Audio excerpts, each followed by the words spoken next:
Good morning, good afternoon to everyone, and welcome to our session on governing groundwater, the why and how. The potential of groundwater development in sub-Saharan Africa is large, but equally large are the challenges to govern the resources sustainably. The session that you are joining today provides new insights on the potential welfare gains from accelerated groundwater development and also discusses entry points for better managing groundwater resources with examples from various African countries. The discussions we have today will also directly support the African Ministers' Council on Water, or AMCOW. They have a groundwater development program and would like to receive and also to pass on to countries further guidance on groundwater development and management. You might have seen, as you came into this possible system, that we put out 2 polls as part of the session. You can find them under the possible poll tab. We will go back to both of these questions several times as part of the session. The first question is, by how much does groundwater extraction need to increase to allow Africa to feed itself? And the second, can we govern groundwater? I could not really add a question on how to govern groundwater, as the poll function is not great with individual responses. But please tell us in this possible chat that if you agree that groundwater can be governed, and if so, how you think it can and should be done. The session here is recorded, so I hope that's okay with everyone. And we will monitor all the questions that you're adding into the possible chat. And we hope for a very exciting and innovative and moving, really, session and discussion today. Without further ado, I would like to now also present and introduce our first speaker, Professor Moshood Tijani. He's a senior officer with the African Ministers' Council on Water Resources, and he will provide opening remarks on the topic of the role of groundwater development for Africa's water and climate futures. Over to you, Moshood. Yeah, thank you, Claudia, for the introduction, and I welcome everybody to this platform.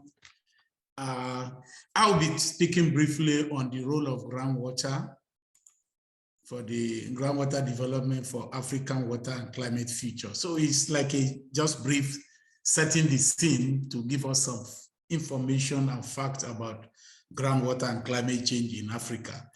First of all,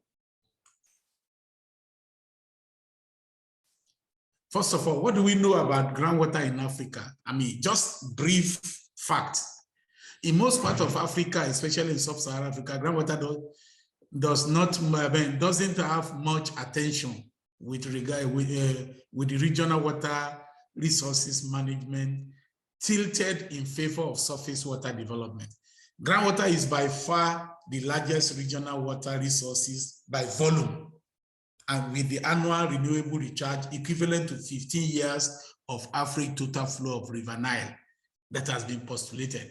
So groundwater potential for sustainable use in driving socio-economic development is also huge in Africa. And with less than 5% of these renewable resources being used currently, it means there is this huge potential that we can use it to drive further development. Groundwater stored in the aquifers offer sustainable, decentralized, cost-effective solution for climate change adaptation in rural and urban settings. So with this, it means that to ensure also the green recovery strategy of the African Union, it means tapping these untapped groundwater resources have great potential. And then what about climate change? What do we know? What are the facts about climate change in Africa? Africa is home to 14% of the world population, and they only contribute only 3.8% of the total greenhouse gases. By the end of the day, with this 3%, Africans still suffer more. Despite this minimum contribution to global greenhouse gases, the impact across the continent is very significant. And with the fact that 1.5 to 2% of global warming will lead to a lot of climate risk in Africa. African temperature rise, as I said, will trigger flooding, sea level rise, which can lead to forced migration, disruption of agricultural production, which will also impact food security. So we can see those climate scenarios that the impact of these scenarios in the African continent. Now, going back to the African context in terms of the untapped potential of groundwater resources, what do we have? We have a continent with a large volume of water stored, large fresh water with high groundwater recharge rate in most cases, with high storage in most cases. And this high recharge and high storage, there are significant potential that we can harness for water security in Africa. Of course, how do we tap in these untapped resources again? What do we mean by that? We can tap these untapped resources in Africa to ensure water security with positive impact in multiple sectors. And you can see the sector, you can see where we can use this groundwater sustainably if we tap them sustainably. In the wash sector, this untapped groundwater resources is there to ensure water security for the wash. For sustainable cities, many cities are increasingly depending on groundwater, many urban centers, so it's there. For irrigation, we talk of the smallholder agriculture, and this will lead to poverty reduction. In the industrial sector, the groundwater is also there. What climate change adaptation? You can see the impact that this water can do when it comes to climate adaptation because of its buffer against the climate change, relatively buffer against climate change. So within this context, if you look at the climate challenges that we have, as I said earlier, despite our minimum contribution to climate, greenhouse gases as a driver of climate change, we have different challenges that African continent face. Water security as a result of climate change affecting the surface water significantly compared to groundwater. Food security problem because most of the African regions are rain-fed dependent agriculture. Economic growth will be affected. Poverty eradication will be one of the side of the challenges that will come up with. Forced migration, of course, because of the flooding, drought, there will be forced migration, and that can also lead to conflict. Biodiversity loss, of course, is clear. And all these things can also affect human health. These are the challenges that this climate change will pose to Africa. And that is why, to mitigate this, we found out that groundwater can help to mitigate some of these if we sustainably manage it. And looking at this, what do we need to do in terms of the climate change? That means we need effective climate resilience development in Africa. And if we need that effective climate resilience development, we need to first identify the challenges to know how to do a kind of framework governance to tackle that. The challenges, part of which I've mentioned before, is listed on the left side diagram. So we have the challenges of access to relevant climate information in Africa. Substantial funding gap for adaptation is there in Africa. Inadequate research leadership opportunity is also there.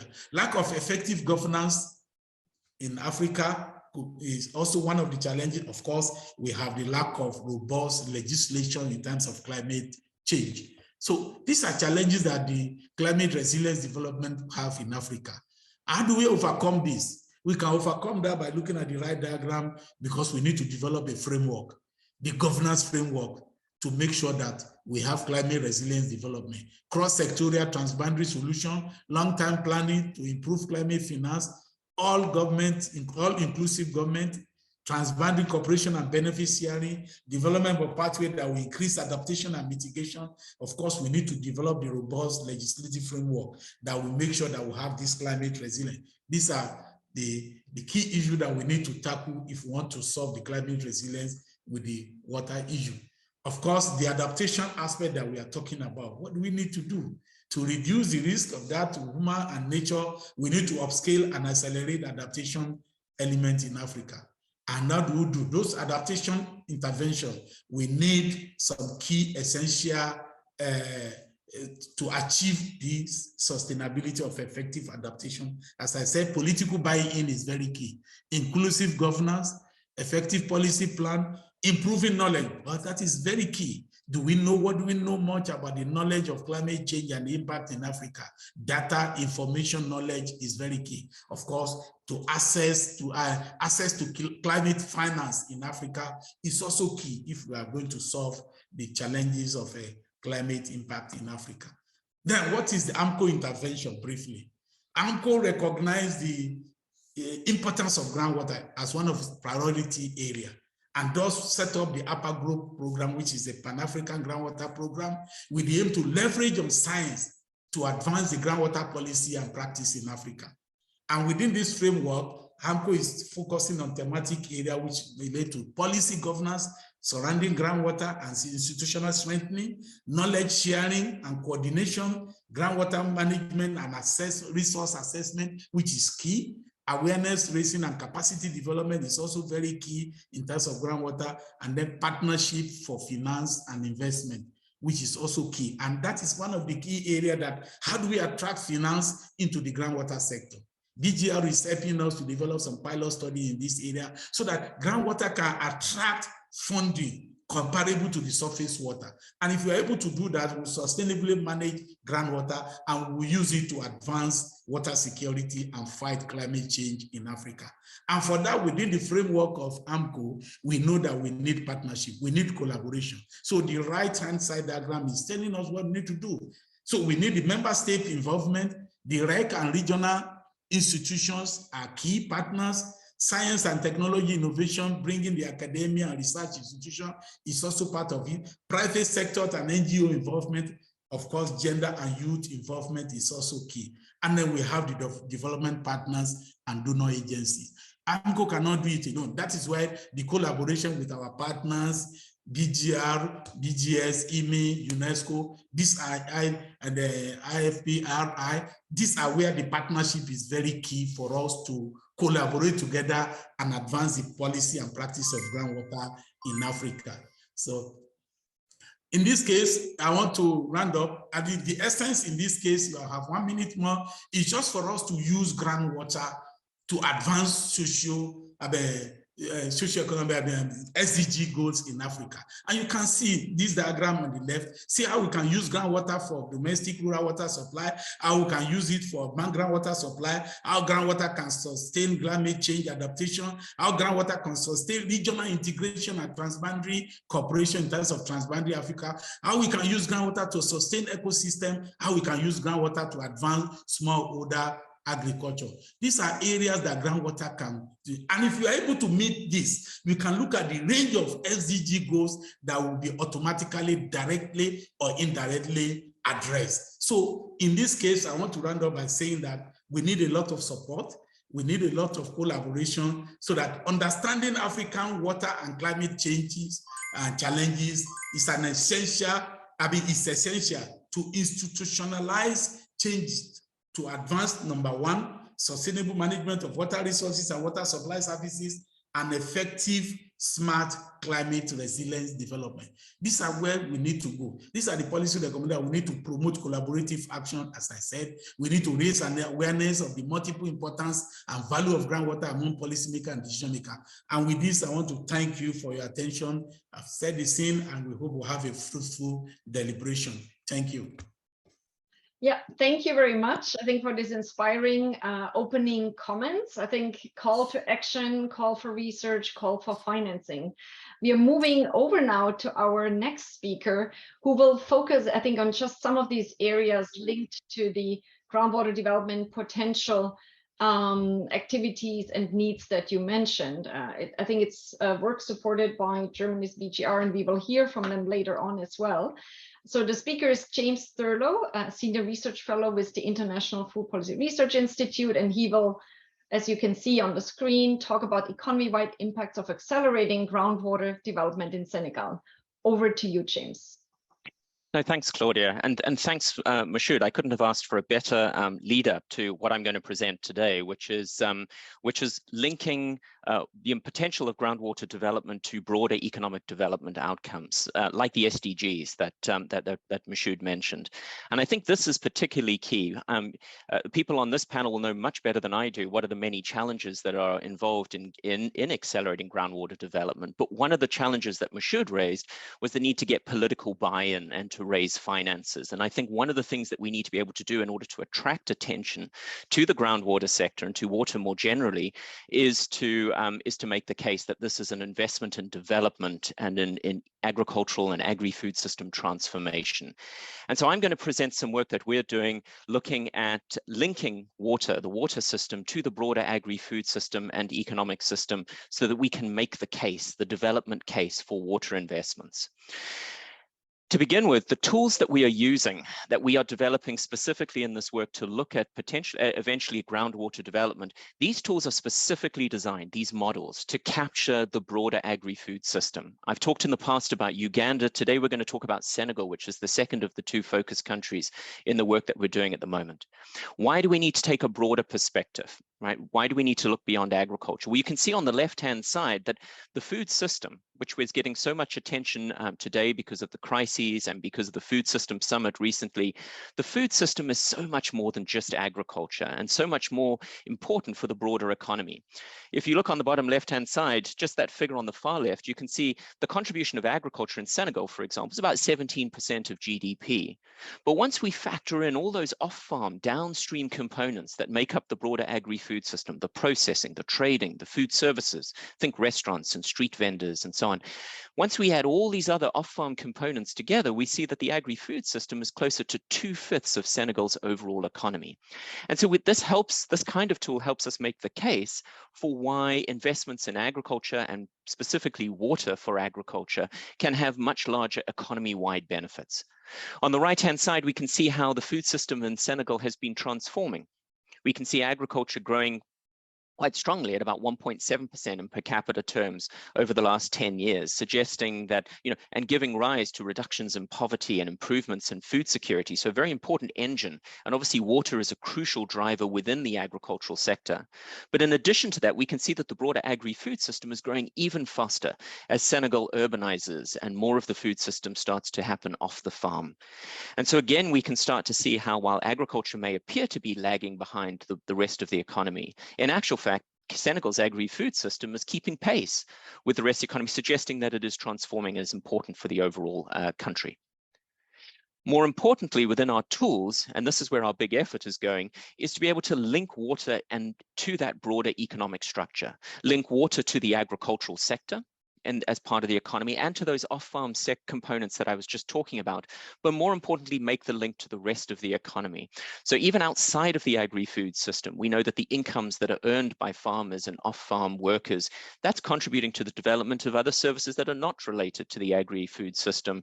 And so therefore we can capture the importance of water for agriculture and by implication, the rest of the economy, and then make that link to households. So we can talk to some of those big SDG outcomes like poverty and food security and so on. We use our models to project forward to 2030 for Senegal so that we can simulate future outcomes under different scenarios. We need to start thinking about risk-based frameworks. Climate change is a major consideration, as Mashoud was emphasizing. What do the different scenarios look like under different climate change scenarios, different scenarios for the water development under different climate change scenarios and so on.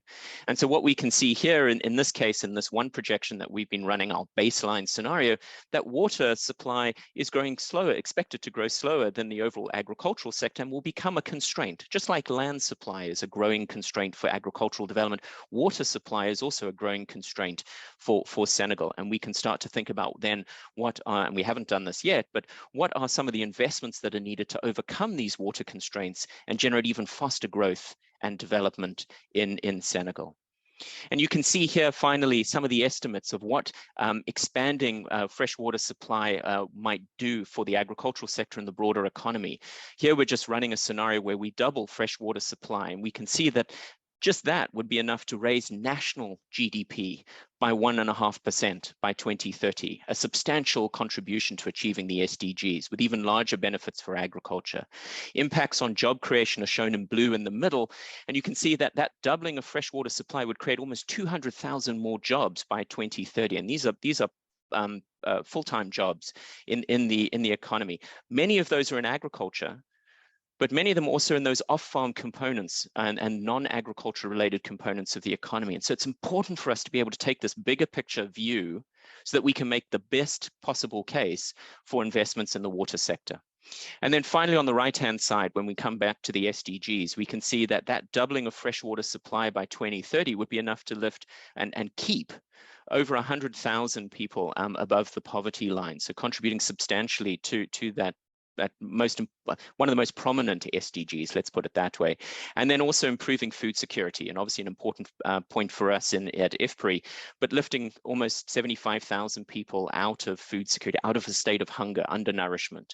And there are many other outcomes that we can report, including gender and many of the other outcomes that Mashoud emphasized. But I think what I want to stress here is, A, we think this tool is a really important vehicle for us to try and make that broader case for investments in the groundwater sector. Secondly, I've only shown results that are always win-win because we've increased the supply of water, but we know that part of the tension is allocating water between agriculture versus urban development versus industry and so on. We can use exactly this kind of tool to showcase the importance of, say, water for agriculture versus water for industrial development when it comes to, say, lifting people out of poverty or improving food security. But we should also recognize that that may come at the cost of the foster growth, economic growth that may come from allocating more water to urban industrial development. We can tease out these tensions and decide internally within countries where those priorities should lie for groundwater development. Is it in the north or the south? Is it closer to the urban centers and the peri-urban areas or elsewhere? So we hope that this tool is quite a powerful vehicle for us, and we look forward to working with water specialists, and I'm not one of those, who can help us understand what the potential for groundwater development is in Senegal, so that we can then showcase and address some of the political buy-in and financing needs that Mashoud emphasized. Thanks very much. Yeah, thanks so much, I think, for this exciting, maybe unusual talk for a water event, focusing really more on the economic benefits and welfare, potential welfare benefits from here, accelerated groundwater development. And while our next speaker, Dr. Emmanuel Obuobi, Senior Research Scientist from the Water Research Institute, Council for Scientific and Industrial Research of Ghana, pulls up his presentation. I wanted to mention the link, I think, of this presentation with the poll question, the first poll question. And I just checked, so, how much more groundwater development do we need to feed Africa? It's not the exact question that James answered, but I think it went in that direction. And I just saw that 58% of respondents from our audience suggest we need a development increase by a factor of 5 of groundwater extraction. 33% believe we need to grow groundwater development by a factor of 2, so double. I think that's what James presented, the scenario. And we also have, I think, 8% of our audience so far believes we shouldn't do anything, no further groundwater development to feed Africa. It's not needed. And I think all of these scenarios have some plausibility. And I think just a lot more exciting work to be done there. But please, Dr. Obuobi, please, if you could put up your presentation. And so now we move over to the governance management side. So there is potential, most believe, yes, we should develop more, but they're obviously challenging. And now we move over to Ghana from Senegal and talk about governing groundwater. So Dr. Obuobi, the chair, the session is yours, please.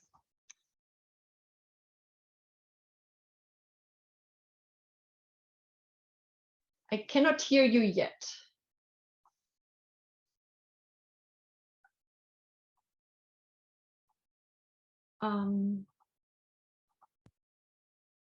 Could you please unmute yourself?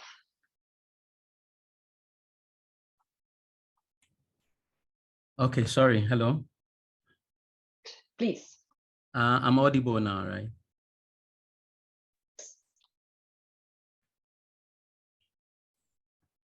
Yes, you are. Okay, good. Thank you very much. It's a pleasure to share experiences from Ghana in terms of groundwater usage and governance, and to contribute to the discussion that is ongoing. My discussion or my presentation is focusing mainly in the northern part of Ghana, and very much so because issues of water resources are very dire in that area. There is a heavy dependence on groundwater because surface water easily dry up shortly after the rainy season, and you have about 7 months of no rain. And so obviously the only source of water that people depend on mainly is the groundwater. And there are a few reservoirs that stores water, but they are unable to often go through the entire dry season. As mentioned by the previous speakers, issues of groundwater are very, very essential and very important. In northern Ghana, for instance, we can distinguish clearly 2 types of aquifers. So we have the weather zone aquifer, which has a depth of between 1 meter and about 15 meters. And then below that, you go all the way to over 100 meters of depth for the hard rock aquifer. The groundwater system is such that if you want to access the deep aquifers, then you need very heavy machineries like drilling rigs to be able to do that. So very often, abstraction from those depths are limited to domestic water supply, whilst many of the groundwater irrigators have to do with shallow depth. But in more recent time, there are sections of this area on the western side that are beginning to go into the usage of deeper aquifers because that's what provides them sufficient water to do all year round irrigation. And they have taken the business of irrigation as a very serious business, and they run them as business models. So they don't mind investing heavily in that because they are able to make up for that investment that they do. Current information available indicate that recharge is fairly good. And so generally, there are not much challenges in terms of over abstraction, except for few local issues with wells drying. And they are not necessarily due to over abstraction, but they are related to abstraction from the shallow aquifers. Often when you are in the shallow aquifers, with the increasing temperatures you have in those regions, you usually have a dry up of water within those zones. And so you have to migrate and go deeper into the hard rock aquifers to get sustainable water for your activity. Based on previous studies in the region, it's very clear that the potential to further develop groundwater is very huge. And in one instance is categorized as moderate to good, while in another study it is categorized in terms of the availability and accessibility as moderate to high. And also the fact that as less surface water becomes available, people are forced to migrate to the use of groundwater. And therefore, going into the future, we see an expansion in the use of groundwater for irrigation.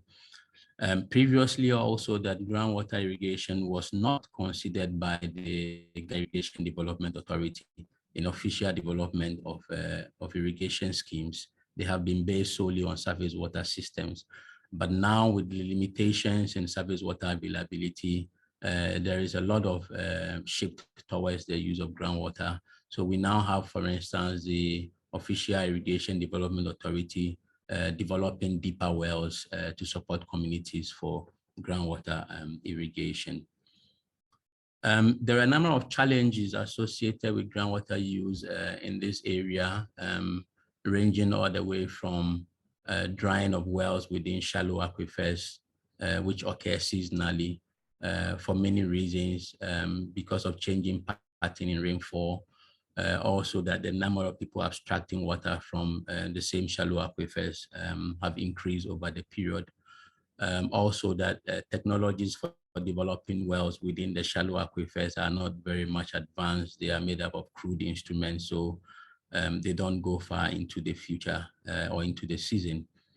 All the way to the lack of centralized effort by government to support, monitor and regulate development of emerging irrigation systems, including groundwater irrigation in the area. So, I mean, the discussion is that we need to advance and develop more groundwater irrigation, but all of these need to be situated in context in terms of how this is governed and then managed. So if you see many of the challenges listed here, there is a governance perspective or undertone to that that need to be considered or taken up.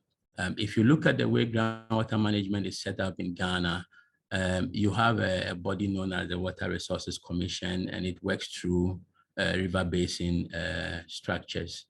And then in just few river basins down in the south of the country, you have sub-basin structures which interact with the community levels or community people for management. But in the northern part, especially in the northeastern Ghana, the structure truncates at the river basin level. So you have the whole of this region, which is just about 2,300 square kilometers, sitting in a river basin of about 49,000 square kilometers, with only about 3 personnel employed at the office there to manage both surface water and groundwater. So obviously the attention has been focused on surface water because surface waters have clear boundaries. You can see them, and when they are polluted, they are visible to the eye.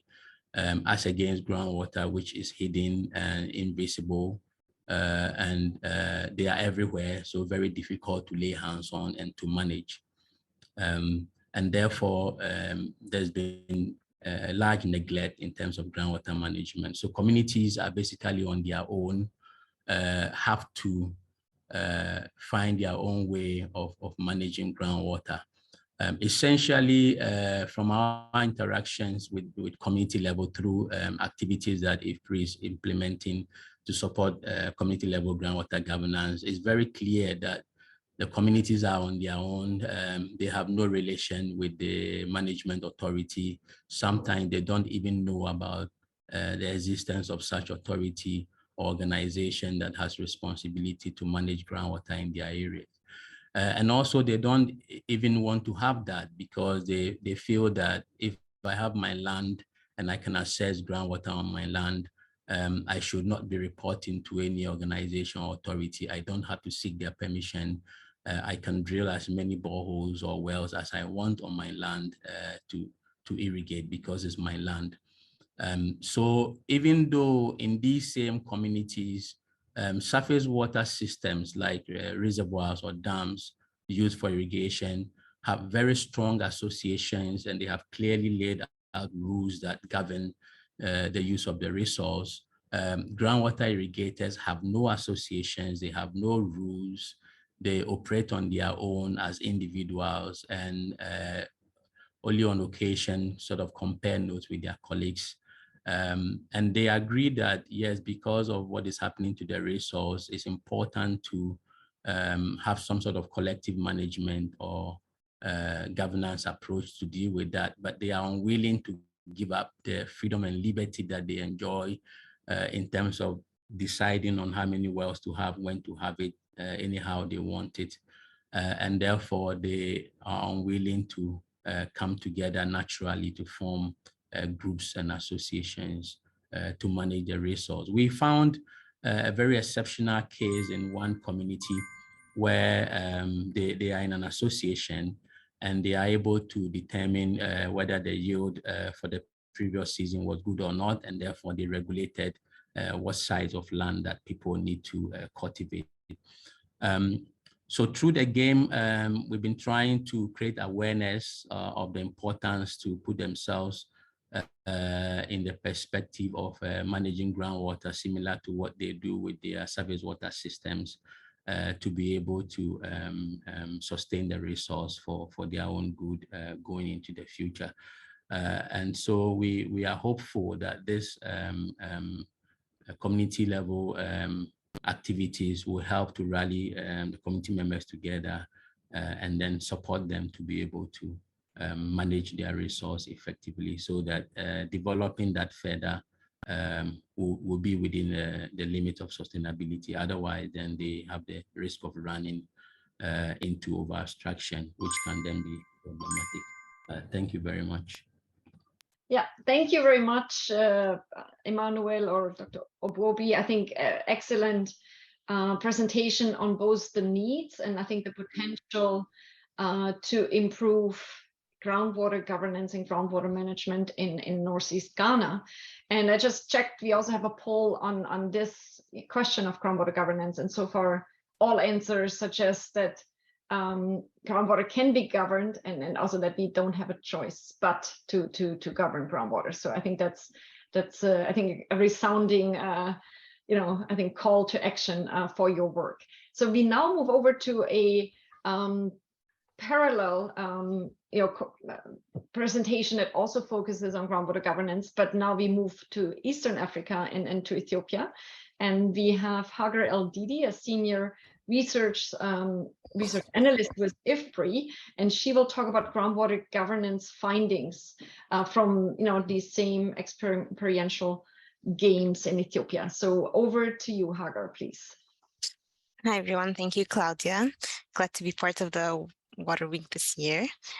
So this is actually a very nice segue into what Emmanuel was talking about, and this implementation of this intervention was actually prior to the one we did in Ghana. So we started in Ethiopia and then kind of tried to replicate a little bit in Ghana, changing to the context.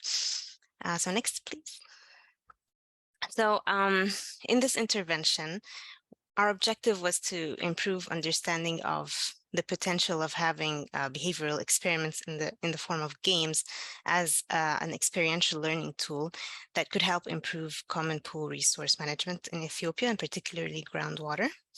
And so our research questions were related to finding out to what extent this kind of intervention could change the individual mental models of farmers to address sustainable governance challenges, how they think about groundwater resources in general, and to what extent this kind of intervention could stimulate conversations among community members to improve governance, or having the need for groundwater governance at all, and also to what extent this kind of discussion could actually lead to changes on both the individual level of the farmer and the community level in terms of collective action.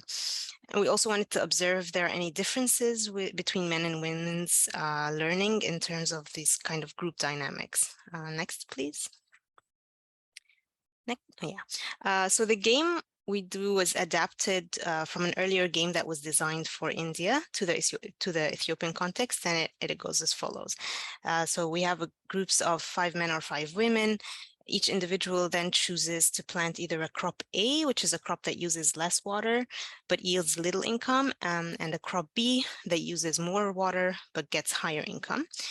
And after that, individual decisions, the group sees the effect of their collective decision on the water table between rounds. And there are multiple rounds that are representing different years. And we have different treatments as well. So first, they're not allowed to communicate. And then there are some rounds with communication and other rounds with communication where they could also decide to devise and implement rules. And then there's a survey of the players right before the game and right after the game to see like if there are any immediate differences in the way they think of groundwater resources, and also a community debriefing where the players and also non-players from the community come together and discuss how this relates to their real experiences and their real life, and looking at like lessons learned regarding groundwater governance. Next, please. So from the focus group discussion that we did before the game and also 6 months later as endline, we saw that at the baseline, there were not very common to have water rules in communities in general, but when they do, it's usually surface water rules are more common compared to groundwater rules. So very few communities had a groundwater related rule, and those who do, it would be something like you're allowed only one well on your land or such. So not really like group governance. Also, very few communities actually believe that there should be rules governing groundwater to start with, so they think it's not necessary.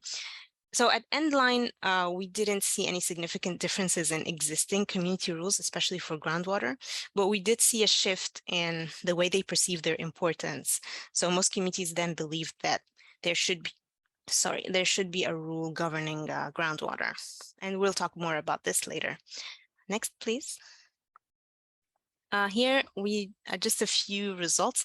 We show some patterns from the game rounds, and we see that with communication, the orange line, and the gray, which is the with rules, the groups usually use a bit less water than without communication, and the learning goes on. So the learning is a bit more visible also for women groups, interestingly.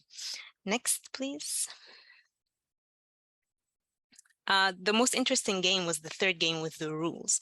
So in the third game, where nearly all of the groups actually choose to introduce rules to manage their water. And mostly these were like types of crop rotations. So for example, they say, okay, this year, all of us plant crop A, and next year we all plant crop B, and so on. Or a player rotation where like 1 year players 1 and 2 cultivate the higher income crop, and then the next year it's players 3 and 4, and so on. And also, most of them elected leaders to monitor their choices and the water table. And this was especially for women's group, who tended to do so more often. It was interesting also to see that most of them imposed some sort of sanctions for violators, and mostly they were monetary sanctions that varied in amount. But there were also things like social isolation, social sanctions, cultivation bans, or like you're not allowed to use the water the next year if you violate. And there were progressive sanctioning as well. So first they start with a warning and then increasing to a monetary sanction or a social sanction, etc. But they all seem to be playing to assess the situation as in real life. Next, please. Here, players, we were asked to agree or disagree with some statements in the survey before the game and then again after the game. And in the first two tables, we see that perceptions change in the direction that we expect. So more people agree that the current groundwater use would affect resource sustainability in the future, and that there's also a need to introduce some sort of crop rules, but not much change for the communities needing collective action to establish community water structures. Next, please. The other indicators is same. So we see our awareness improved, the need for surface water rules and groundwater rules, and also the need to act collectively to govern groundwater. More people agree after the game. Next, please.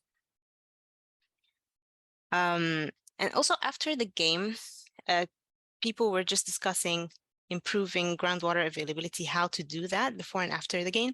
And after, many players mentioned crop rotation as something to be done, and collective action, which wasn't mentioned before.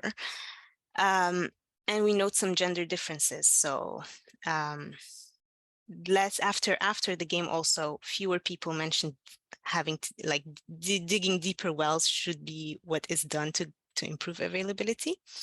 So it went down, it's still a lot, but went down to almost half the men and half the women. And many people maintained the importance of soil water management and afforestation after playing the game. So it was something that people talked about a lot, and especially men. And we suspect that's probably since men are more exposed to the government-backed soil water management programs that are actually very widespread in Ethiopia. Next, please. And we had another open-ended question that shows that many people reported that they realized the importance of collective action and communication and the need for rules after the game. So we have more men reporting learning through the game, thinking, about managing the resource sustainably, thinking about which crops are water intensive, and linking crop choice and groundwater level. women were talking about this more, and realizing also groundwater is a common pool resource and such. Next, please.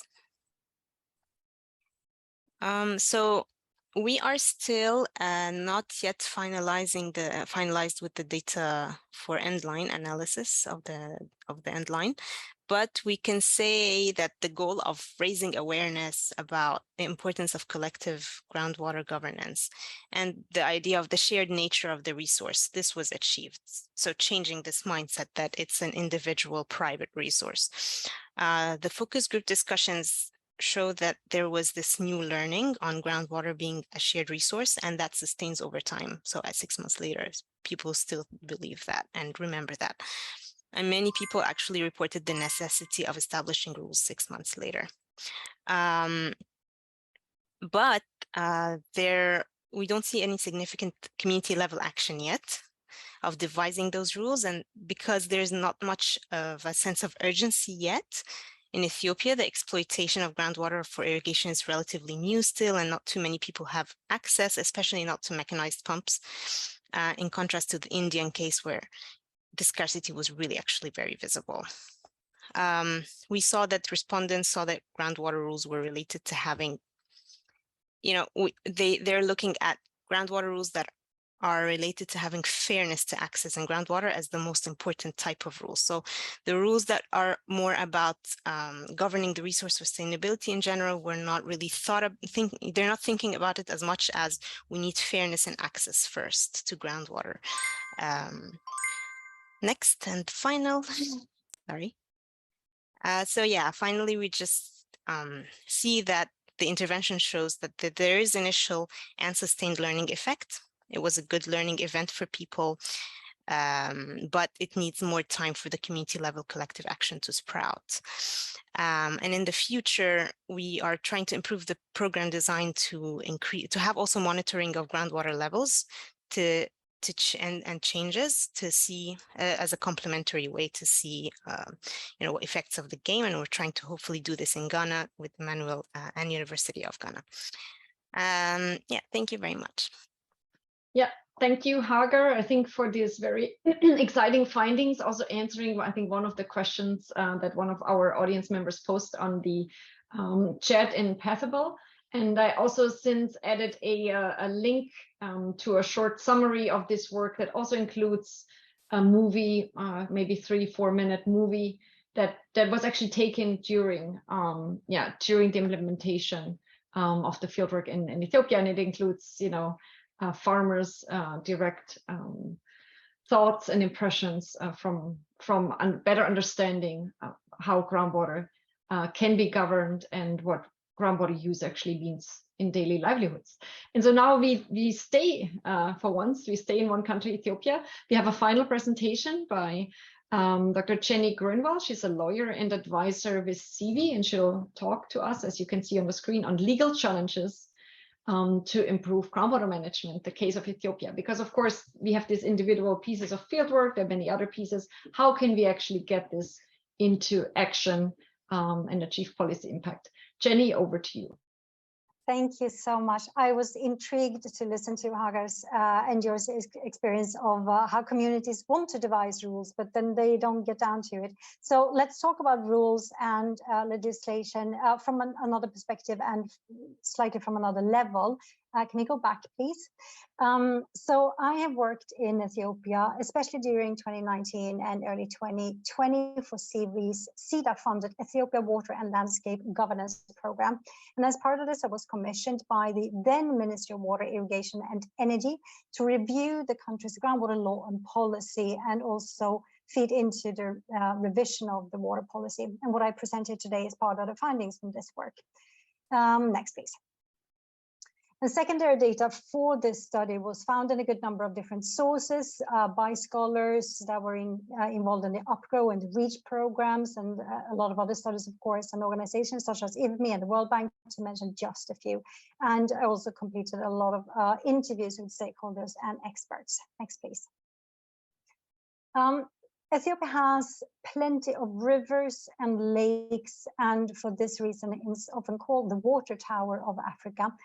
And so the country has historically focused on developing and regulating surface water, like many other countries in sub-Saharan Africa. But as a consequence, groundwater is comparatively less well understood and appreciated and regulated. And only in the past 10 to 15 years has groundwater and its role become better recognized because the demand for it has grown so much. And in the current and now more than 20-year-old federal water sector policy and strategy documents, there is an emphasis on developing the available groundwater resources. So in other words, the focus is on abstraction and less importance is given to sustainable yield. Next.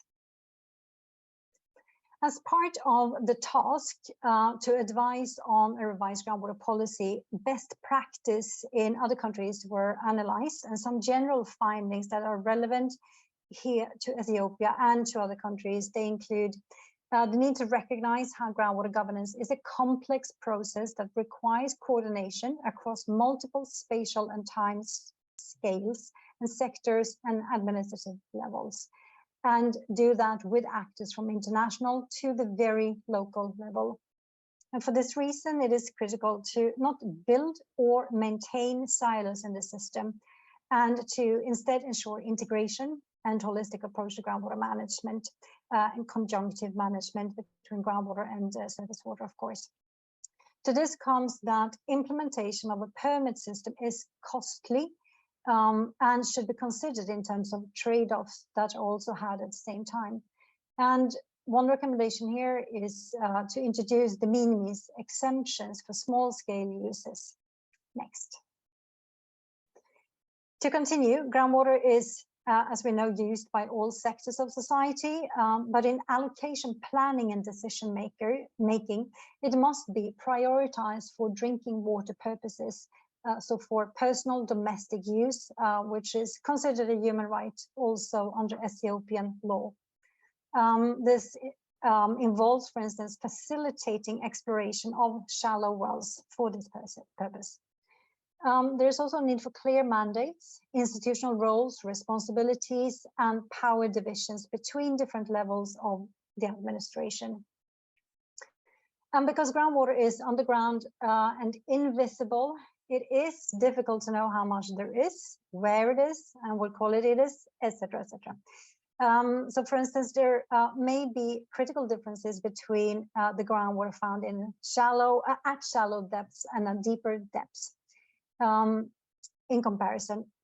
And also, of course, if you compare confined and unconfined aquifers. And all of this needs to be taken into account also in a legislative system.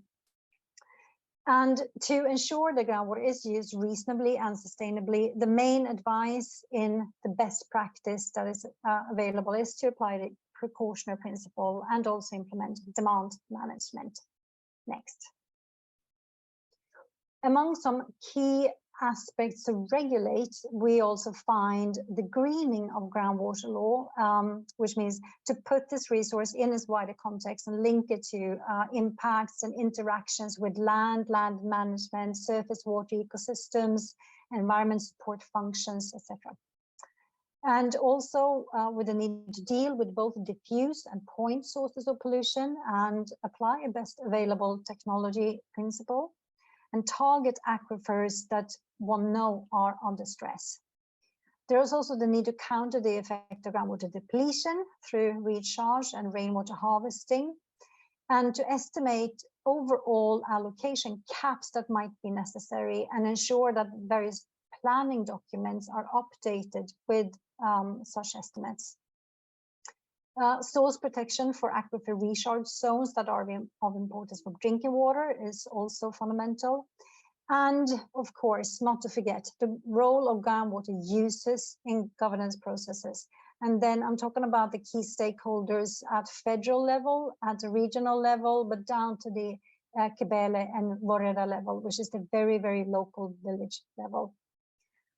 And in practical terms, also very important to ensure that the drillers and others who are involved in practical matters with digging and drilling, that they are appropriately qualified, and that, for instance, well spacing is provided for in regulatory frameworks as well. Next. So there are also best practices in terms of who should do what in the multi-level governance landscape. And here we see a figure from the World Bank, which recommends that strategic planning is reserved for the national level, which in Ethiopia would mean that the federal ministries and authorities should take the coordination role for policy and planning, and also the responsibility for reporting to international fora, including on the SDGs, for instance. Whilst land use management and operational regulation and permitting matters, etc., should take place at the lowest appropriate level. And here, that's the regional states with input as appropriate from local cabeles and veredas. Today, however, many of the tasks that would ideally be dealt with at the national level, they are orphaned or overlooked, so that rather than overlaps between different institutions, different ministries, there are underlaps when no authority takes responsibility for certain issues. And we see this more because groundwater is more in demand. There's pressure on the available and developed groundwater resources. Next. The Ethiopian water sector policy of 2001 has now been subject to a thorough revision process, as I mentioned, but the new version is yet to be adopted. After a restarted government that was put in place after the general election 1 year ago, we haven't seen any movement here. This is, of course, a little bit unfortunate, and we hope that development will continue soon again. But I wanted to just share one important statement from the draft that I hope will be there in the new version. And it reads, ensure that the exploitation of groundwater shall be based on abstraction of the maximum amount equal to the sustainable yield, maintaining long-term dynamically stable storage of high-quality groundwater as determined by competent authorities after consultation with local communities as appropriate, and establish regulatory norms. So you see, if this comes into fruition, we will have one very good foundation in the policy here. Next. But we have heard now about a need for, Mushud mentioned the lack of robust legislative frameworks on climate change, and we've heard from Ghana and from Ethiopia that farmers might not be willing to be regulated and ruled until they actually learn about the benefits of being so. So there is need for further revisions of the legal framework as well. And to sum up, updates to the Water Resources Management Proclamation and Regulation would be welcome, so that they better reflect the need to regulate and incentivize demand and supply management, because groundwater aquifers can be developed to supply millions of people where industrial demand, whereas the industrial demand should be covered through recycling, at least in part. And the fact is that we are dealing with a hidden and wicked groundwater resource, and there will always be high transaction costs for the known unknowns relating to aquifer characterization, etc., etc. And the best mustn't be the enemy of the good. So again, application of the precautionary principle, that is the main policy instrument and method we have at disposal in law. And that's also important for climate change, of course, and I will stop there. Thank you very much. Yeah, thank you very much, Jenny. I think it was really great to see this, how the experiences from the field link with, the potential or call for legal change, and maybe some, I think some great chance of moving areas forward where we see overlap between the national policy in Ethiopia, even so it's not adopted, and the experiences and requests also from the ground.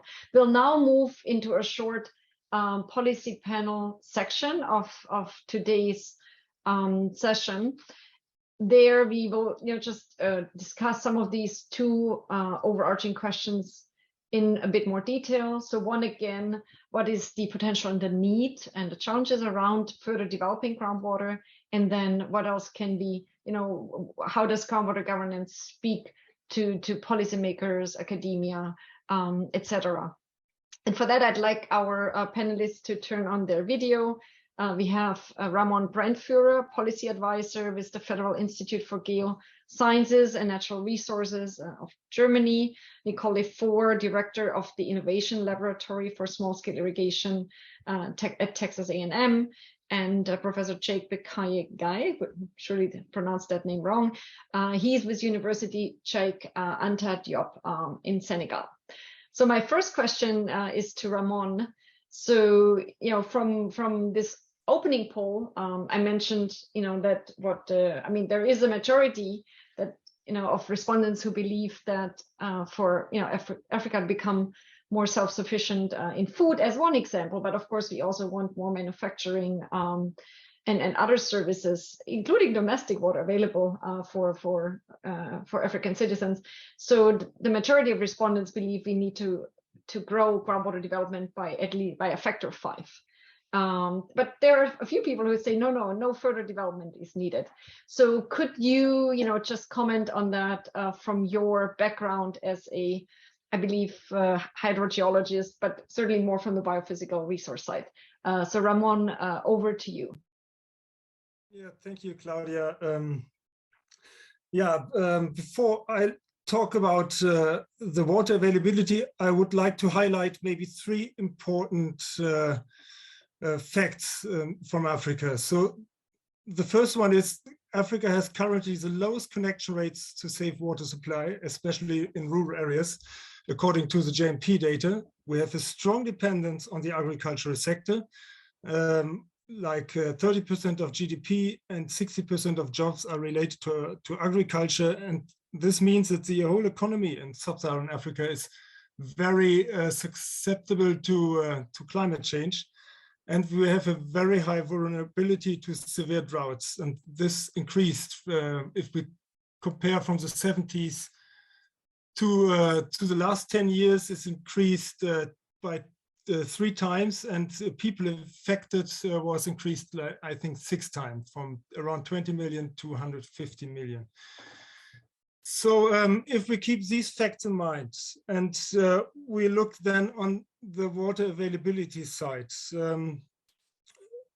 I must say first that we, from the resource side, me personally, we looked the last decades, the last 20 years, very much on water availability in the MENA region, where we have increasing demand, very low recharge rates of aquifers, which lead to very dramatically falling groundwater tables. But at the same time, we really ignored what's going on in sub-Saharan Africa. And when we look at the water availability and the consumption in sub-Saharan Africa, we recognize that there is, if we look at a national scale, not a local scale, so if you look on the national scale, we have no real physical water stress. And there was a really interesting study which came out from the British Geological Survey and WaterAid last year, and they calculated how much water is available per person in sub-Saharan Africa. So they calculate that the entire consumption from domestic, agricultural, and industrial water is below 25% of the total renewable resources. That means if we put all this consumption together, and we have on the other side a bucket of water of the entire continent of groundwater resources available, so the amount of water would at least could be used 5 years to serve all sectors for water demand. If we look maybe beyond and we increase the water availability per person to 130 liters each, we would in most countries not exceed 25% of the renewable water. In most countries, not even 10%.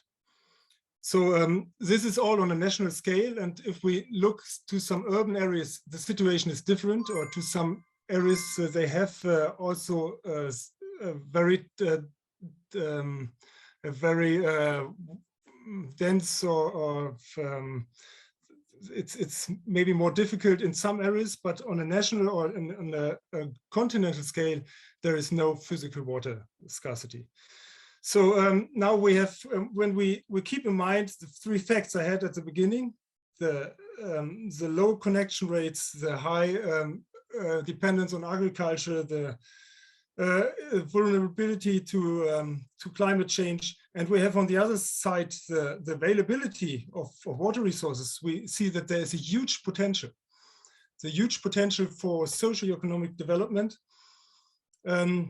But the question is, why isn't it unlocked? And how we could unlock this potential.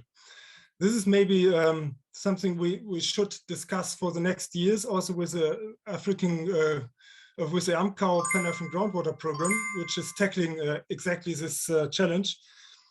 And yeah, so maybe a quick answer is a need for policy coherence from the different water demanding sectors, investments, increasing investments in exploration, management, and access to groundwater. And finally, we need more capacity development because this also what came out from the IWM report is that Africa has the lowest capacity in groundwater management. Okay. So this is, yeah, great. I think a lot of call for action and for AMCAO as well. I mean, I think that's one of their role to help develop capacity in Africa on groundwater management and development. Great. So let's move over to Dr. Nicole Lefort, as I mentioned, director of the Innovation Laboratory for Small-Scale Irrigation. So we have heard, I think, from Jenny that domestic, water, groundwater users should get preferential access. We have heard about, there was a question on pollution, groundwater pollution from agriculture, etc. So, where do you see key research questions that have yet to be answered in this groundwater food security nexus? Yeah, just if you could say a few words from your perspective on that, Nicole. Right. Sure, Claudia. It's a big question, really. It really seems that the groundwater as a resource hasn't really, we've just really started looking at it in some ways. There's some people that have looked at it for a number of years, but the focus in irrigation and for food production has really been on surface water and larger infrastructure-based schemes. So really trying to address the question of groundwater use in agriculture and where the future of that is going is fairly new. And the other thing is that, whether people are, some may say, yeah, we can, develop it further. Others may say we shouldn't at all. But the reality is that farmers are doing it already, right? So it's not really a question of if or should. It's happening now. And so, I guess what is the saying? The train has already left the station. So it's really about how do we deal with what is happening, and being done by farmers and led by farmers. So I think the research questions really need to follow from that reality. It can't be how do we stop this? How do we prevent it? How do we tax it or price it? It's really how do we deal with the consequences of this and help to ensure that groundwater use across these different uses for domestic, for cities, and for other productive uses are balanced and sustainable. So one of the big questions I think that's definitely emerging where there's been very little work is on groundwater pollution, both in terms of what's happening from cities, what's happening from the mining industry, which is actually quite widespread across sub-Saharan Africa. And then, of course, from agriculture. As production increases and intensifies, what you see is that irrigators start to adopt more agricultural chemicals for production. So that's both in terms of the fertilizers, but also in terms of pesticides. And because there's been very little on that, we also haven't really looked at the health consequences of changing use of groundwater. So in terms of priorities, I think that those are areas that need to be looked at straight away, that we need to understand better how we are sharing water between rural and urban areas, between productive uses and domestic uses, like multiple use systems, for example, and also those consequences of intensification and growing urban areas. And the other thing that comes in with that, of course, is on the wash side and the domestic side with the lack of sanitation services. This is something that I know the International Water Management Institute, for example, has looked at in the SADC region. So there are quite a few issues that are emerging, and I would just echo what the previous person was saying about capacity. It is in itself a research question. How much capacity do we need and at what levels?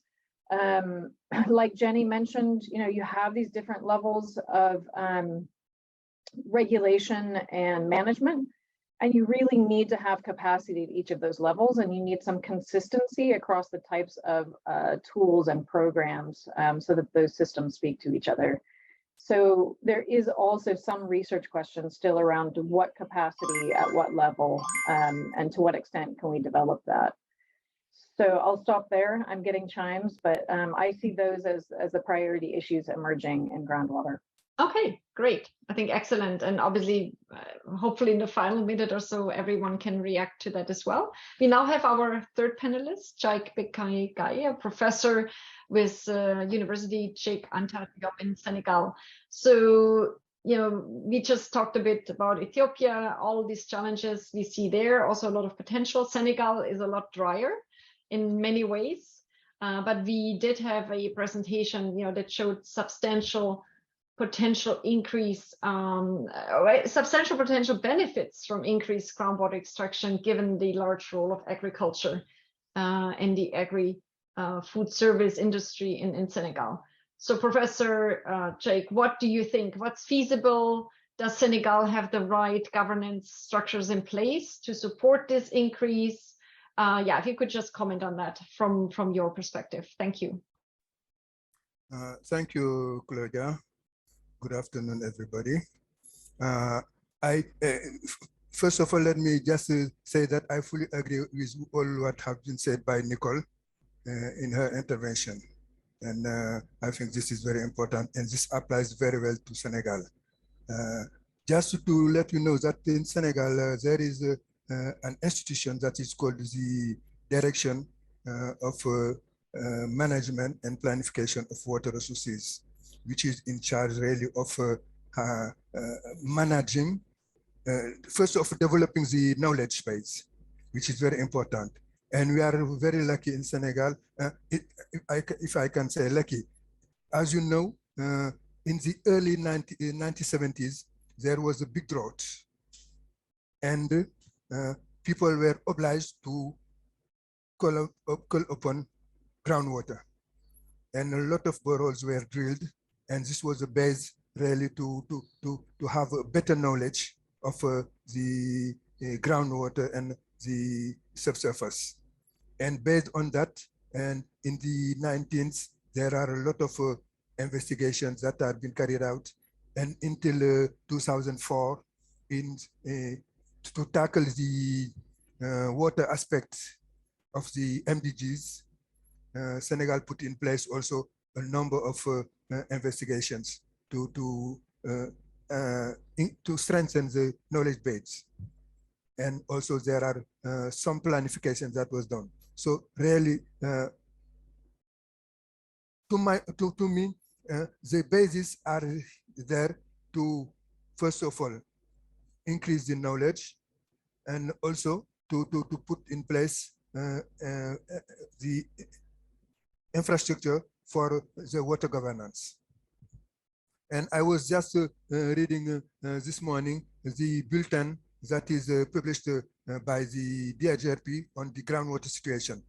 For instance, for the year 2019-2020, they have published kind of a survey, because there is an ongoing monitoring of all the aquifer systems. And there are recommendations on how to deal with each water body. Maybe if I can say that there are structures in place, there is a commitment, maybe their funding is never enough, but people are really doing their best to put in place the management strategy and also for the governance of the water bodies. Thank you. Okay, yeah. Thank you very much. I think those were great additional insights from our panelists. And I'd like everyone, all of the speakers, and of course our panelists, to stay on video. And we have a few questions from the audience that I'd like to pose. And I'll start with 3, and we will need very short responses because we do not have a lot of time left. But I believe the chat will stay open and everyone can, continue to ask questions and add responses there. For Jenny Grunwald, the question is, if the precautionary principle that I think you mentioned in your presentation could lead to inaction, will we actually see anything happening if we put this principle out there, because it will cause uncertainty by investors? For Emmanuel, that there is a question, what else can we do to raise awareness? I think both about the potential, but also about the risks of developing groundwater. I think beyond basically the groundwater governance, experiential learning interventions that were happening in Ghana and in Ethiopia. What else can be done? Moshood, there's a question by a participant who would like to develop domestic groundwater extraction projects. He would like to know, where funding for such smaller domestic projects could be raised. And Amkau might have some suggestions. So over to Jenny, please, for a quick response. Yes, thanks, Kevin, for this very good question. True, indeed, you could frame it as if the precautionary principle, if taken into account, leads to inaction. That is, that, for instance, a permit that is applied for is not granted because decision makers at different levels see that the available groundwater is not sufficient. So they prefer to take a prudent approach and not grant. And if you call that inaction, yes, that is true. Okay, Emmanuel, how can we raise awareness? What can we do? Yeah, so I think beyond what IFPRI is doing, there are a number of initiatives ongoing already by a lot of organizations that are into water and agri. Also which are all targeted towards creating awareness about particularly avoiding pollution to the groundwater. There are a few small-scale mining activities over there. And then sometimes excessive use of agrochemicals, which through the education that are provided by very limited agri extension officers, they are helping farmers to be aware that their activities have a negative impact also on the quality of the groundwater. But also that the Water Resources Commission is at the moment piloting a sub-basin scale governance system where they have taken a small portion of the bigger river basin and are now working directly with communities to see how to improve on governance at that level. And if it proves successful, the intention is to replicate that in the many communities within the river basin, all towards bringing in the community level people who are close to the resource. They understand the resource to an extent that is different from the way the authorities understand it, to bring that into the management plan and regimes for groundwater. Okay, very good. So now over to Amkau, Dr. Moshood. So there was a question on groundwater development projects for domestic use. I think we haven't talked much about this challenge of getting finance for groundwater development. What is Amkau doing about it or would like to do more about that, funding this smaller development? Yeah, I think, thank you. The issue is this, that is what we are encouraging the member states to do, but appropriately, we need to first understand the finance regime when it comes to groundwater. There need to be adequate policy in terms of water regulation so that people want to bring money into the groundwater sector to put infrastructure at the local level. Of course, a lot of NGOs and organizations like UNICEF have been doing a lot, water aid, providing borehole for rural community. But what we are saying is that we need to ensure sustainability, providing water for people without looking back to see what is going to happen to the exploitation. We need to manage and really maximize the potential of groundwater in a coordinated way. So countries, from our AMCO side, what we are doing is to how to ensure that countries have the right policy, the right regulation to regulate the use and utilization of groundwater to ensure sustainability. While they are providing water for the populace, they are also trying to make sure that we don't over-exploit the groundwater, we don't pollute the groundwater also, because we need to put all those things. Waste management has to come in-house. Waste system can pollute the groundwater, especially the shallow one. What are we doing, especially in urban areas that are increasingly depending on groundwater? So these are multiple issues that AMCO is addressing, trying to make sure that there is good policy, institutional strengthening at national level, so that there will be proper regulation and management and sustainable development and governance of groundwater at local and subnational and national level. Thank you.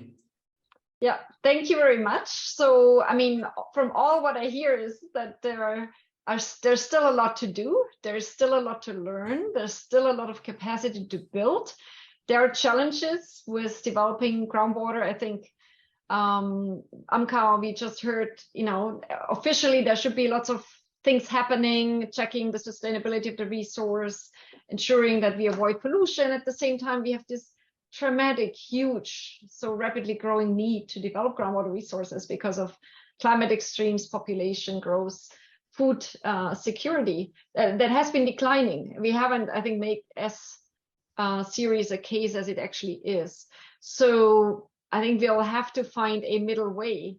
We cannot, I believe, go without much more rapid groundwater development while trying to put institutions in place that are not too burdensome, that are not too hindering. I think a lot of what we see on the ground is, you know, things, I think as Professor Moshood was also saying, things are happening. And there was another, you know, another question in the chat on data. So, and I think Professor Moshood already answered, so we will not go over that again. But we will unfortunately have to close this session. I think we got to some points.